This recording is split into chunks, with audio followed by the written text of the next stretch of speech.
మెట్లెక్కగలమా? మెట్లెక్కగలమా? ఇక్కడ బజ్జు లోపల బజ్జు బయటకు వద్దులే, పైకొద్దు. అరే పైకి అక్కడ బజ్జు ఉంటావా? సరే బజ్జు బజ్జు బజ్జు బజ్జు విక్కీ నిప్పండి బజ్జు, అక్కడే బజ్జు అక్కడే బజ్జు బజ్జు.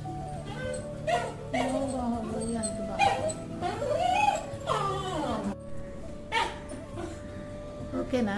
బాగుందా?